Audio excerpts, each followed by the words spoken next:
that's a wrap on day one of Magic Millions Perth. I've had a very enjoyable time, Baz. Grant, thanks for having us in your hometown. Lovely to have you here, along with a lot of other interstate guests. It's been a pleasure. And it's been a wonderful experience and a great day of selling. Yeah, really good vibe here. I think from the time the first horse walked in the ring, the ringside dining was full, and it just had a great feel. A lot of happy people, a lot of people enjoying the day, and obviously it was a warm day out here, but spirits were great. And I got off the plane, got straight to the Crown, and I thought, things are looking good, I tell you. It's the whole experience of this sale is what I've noticed from my very first arrival. Well, the good part is we managed to get you away from the pool at the Crowns. That was good. But look, we had a great vibe here. A lot of visitors, a lot of people travel to be here, even from within the state. But a really good vibe. It started off a little bit slower than we might have liked, but it really picked up, and it was great. Once people sort of felt the market, it was really good. And we had the second highest top lot in the Zoostar filly. Exactly. Seamus Mills bought the filly, a beautiful filly by Zoostar, sold by Santo Ridgemont. They're a great team here. They're improving their outfit every year, and I'm thrilled that to see a new vendor selling the top lot. And local stallions were all the rage. Every time I looked up, another Playing God was making a huge price. Yeah, look, it's good. We've got some really good stallions here, and the likes of Playing God and Machine Eye too that spring to mind, that have done an amazing job. The buyers love them. The buyers know them, obviously. And with our West Speed bonuses, you're racing for pretty good money, so they're happy to pin their ears back and have a crack, especially the good types. The buyers know which ones they like. So very exciting day. There were some strong bidding duels as well, which I really enjoyed. Yeah, I think the local buyers they're very spirited. This is their sale. This is their grand final week to buy their new horses, and they compete in good spirit here. But I thought a lot of the local market got in, but it was interesting to see not only Playing God Machine up the top of the spirits, but did see Splintex, second season sire, ASAR Marine One, and Lightsaber, all in the top 10 stallions on gross for the day. So it just shows that the first season sires were well supported over the day, which is important.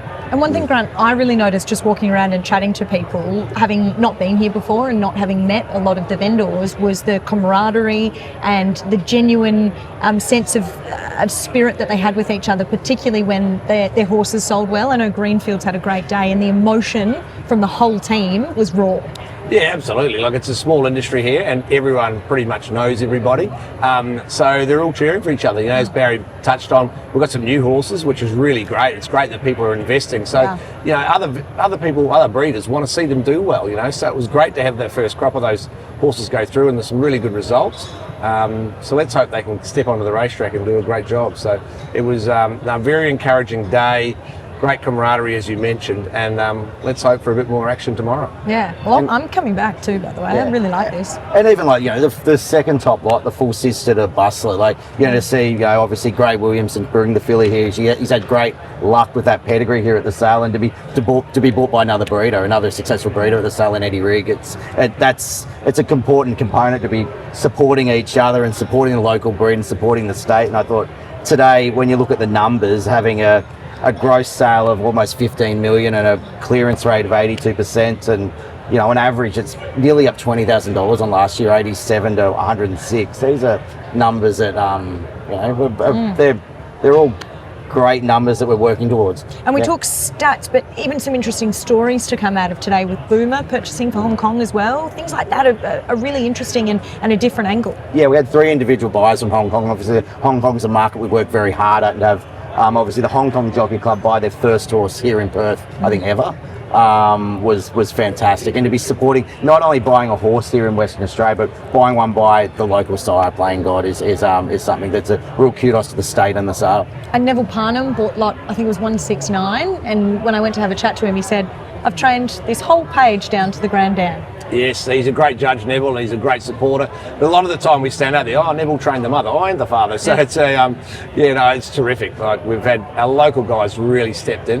Of course, those interstate guys, the Hong Kong, it's really interesting this year. I guess I was a little bit anxious about this prior to the sale, about how strong it was going to be, but the everyone rallied round, and those interstate overseas buyers and the locals like the Nevilles of this world, they're just great supporters of this market and have done well out of the sale. So it was great to have people like him really having a dip, and they are families, they're generational. Yeah. Like each generation he's been involved with. Yeah, I love that. Yeah, it was interesting. I think from a interstate international perspective, I think the spend doubled on last year. So Wow. that was the difference in the gross from last year, was that the interstaters and the internationals that were here were very willing to spend and participate across the board. And more to look forward to on day 2 tomorrow.